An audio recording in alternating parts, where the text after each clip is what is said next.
Sad to read this morning. I saw this in the Gazette about Steve's Music Store that's going to be shutting down over more than 60 years in business. Michael Kirman, president of Steve's, is on the line. Michael, how you doing? I'm not too bad to yourself, Aaron. I'm doing okay. I was mentioning, full disclosure, I knew your dad over the course of many, many years. And the thing about Steve's, back in the old days before you moved in that, I don't know what you call it, that rundown, unbelievable store that used to be on St. Antoine, you'd see so many people, musicians coming to town, being in there, trying instruments. It was such a kind of a meeting place. It was really one of a kind. And, I know this is going back now. You've been on St. Catherine in that new location for a while. How much of this, Michael, this idea of closing is got to do with the business having changed? It's quite a bit. I mean, definitely the world has changed in the last few years, and it's certainly been a challenge for any retail business to operate. I think the move did, obviously there's a lot of nostalgia of the old building.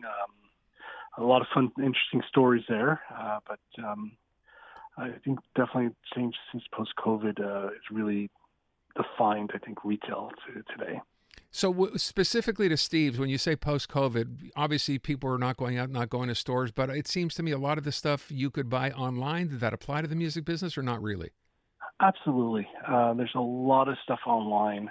There's a lot of companies that out of overseas with the race to the bottom of a product that is of questionable quality. But of course, the consumer wouldn't know that until they tried. And one of the advantages that, of course, a brick and mortar store has is we had staff and people on hand to show you and educate a customer and put something in your hand and try it out. So was that really the big change? As I said, the one thing, if you go back to the old store, which was such a hands-on experience, right, from all the people you eventually got to know, and that all changed because of this being available online. Is this an Amazon-only kind of thing, or where did this all come from? I think it's a mixture of everything. I mean, Amazon definitely is a major player, and then several websites are also. But certainly consumers' expectations of shopping, you can get it next day. It shows up at your door. You don't have to travel. You don't have to look for parking downtown, and get your way through all the construction and traffic. That certainly didn't help. Mm-hmm. What was the rationale for moving in the first place? We had no choice. Oh, that's good. Okay. The original store was put under a notice of expropriation. They were supposed to be expanding the convention center all the way in front of, I believe, City Hall. Right. Of course, that all got sidelined a little bit as COVID as well. But it was either move or close. So we made the decision to at least let's try to move the business 10 years ago. We've opened up had opened up 2 suburb stores to help make it easier for the customers to get to us in Greenfield Park and Dollar Des Moines. And certainly gave it a good decade or so to try it out. So with respect, we're talking about the main store on St. Catherine East, the one just east of St. Laurent. What about the other locations? Are you closing business? I mean, what's going on exactly? Yeah, so the other locations. So back in February, we put the company to restructuring. We closed, I guess, 4 of the 5 locations, and the purpose at that point restructuring is to try to restructure to keep the downtown store as a main source of business. And unfortunately, restructuring goes through lots of different phases and timelines and stuff like that. And it's unfortunately the world took a change since March.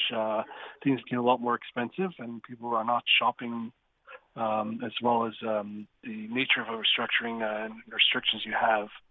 Made it far more difficult to maintain a downtown store.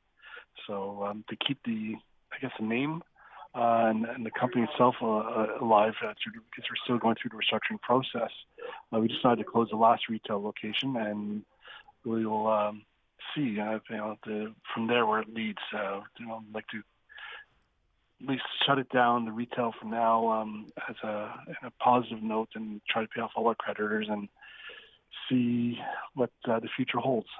You mentioned something about things changed in March. What happened in March?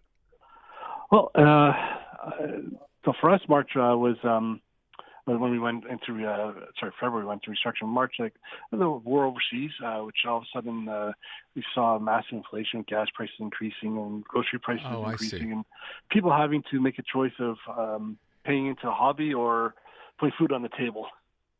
Wow. I know you mentioned the other stores here. You had a store in Toronto and Ottawa as well, did you not? Yes, we did. Are they done as well? Yes, they are. Wow. Those closed down in March. I'm sitting here because this is such a personal thing for me. Like I said, I've been in that store, like 100 times. And it's kind of sad to think it's going away. As I said, though, you're talking about going through restructuring. Does that mean once these are all closed, you're obviously going to you're going to have to sell off inventory, right, at some point? That's correct. From the retail store. Yeah, and that's why we're closing the last retail location right now to do last sale. We're going with an online auction at the end of this month to sell off our inventory. And I think the online auction is going to be 22nd, 23rd, a 2-day auction. You're doing an auction, not an actual sale? Oh, we did an actual sale back in February, March. We did a giant liquidation sale in all our stores, and now everything else. Finalize everything else, yeah. So there's still lots of beautiful stuff left. Even after the liquidation? Yes. Wow. And also during the restructuring, we were rebuying and obviously trying to maintain the downtown store. Yeah. So a lot of goods that got rebought. Well, can I ask a question? And maybe this is not fair, but please tell me. I mean, I was at that store not that long ago, and I thought to myself, again, if you have a history of knowing where the old store was, such a unique location, was part of where you were, the downtown store, not in the best spot necessarily, right? When you're going east of St. Lawrence, I'm very familiar with those couple of blocks. They can be a little scary for people, I think, as well. Did that have anything to do with this?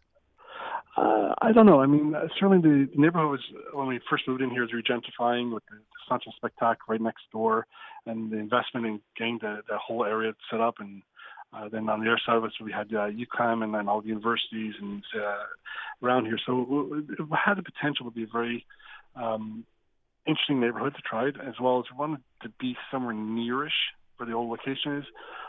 Still have access to the metro system and all that sort of stuff. So when this building presented itself, it looked like a good opportunity. Mm-hmm. Of course, move forward 10 years, the neighborhood didn't regentrify, and it's actually unfortunately slipped further back. Yeah. But listen, the old store, people knew it. We had the old Brewery Mission literally in our parking lot. True. And, yeah. So I guess we've been used to that, and just it certainly gives us some certain character, I guess. Yeah, character's a good word for it, Michael. Listen, going forward, I mean, once this is all over and your auction is done, does the name Steve's disappear? Do you maintain an online presence? Do you know what's next? I don't know what's next, but we're doing this to maintain the name, to make sure when we're ready and we know what's happening, that we're able to move forward. In the same, in what? In the same business? Yeah, to see if we go on to online presence only, or if we want to open a small and rebuild to a newer style retail. It all depends on how everything goes and settles. But it's certainly something that's the doors for the future are always are left open to see what's going. Sad day. We're going to go. Yeah, sad day. I think for a lot of Montrealers to hear the news. My only other question is, sometimes we tend to kind of look at ourselves in a vacuum here. Is this same kind of thing from what you're aware of going on in the U.S. as well, where the big retailers are kind of closing as well or backing off because of online? Absolutely. You know what? About a year and a half ago, we heard about a major a U.S. store, Sam Ash, closing down. Sam Ash closed? Yep. No. And just today I found out there's another music store in Toronto that also just closed. And I've heard about 2 or 3 other stores. They're all regional. That's terrible. Well-known stores that have closed down. So certainly the industry is being affected by online and other factors, I'm assuming. I'm sorry, I didn't mean to when you said Sam Ash closed, but I remember going to that store in New York City and buying stuff that I either couldn't find at Steve's or was, impossible to get. So that's a shock because it was such a big part of the music scene in that city. That's crazy. Hey, listen, I wish you all the best. And as I'm sure all Montrealers who've ever been to Steve's, do as well. And I hope you come out the other side even better than before. So thank you so much, and all the best to you, Michael. Thank you, and to you as well. Take care. And thank you to everyone for shopping over the years. Michael Kirman, president of Steve's Music Store, closing down after almost 65 years in business in this city. Listen, and you're there for heart-wrenching knockouts, the world's biggest stage, and breathtaking triumph. 2026 FIFA World Cup, the knockout stage. Every match, every moment. Listen on TSN Radio. Join the globe on the road to the July 19th final. 2026 FIFA World Cup. Stream it all live on TSN Radio. Available on iHeartRadio.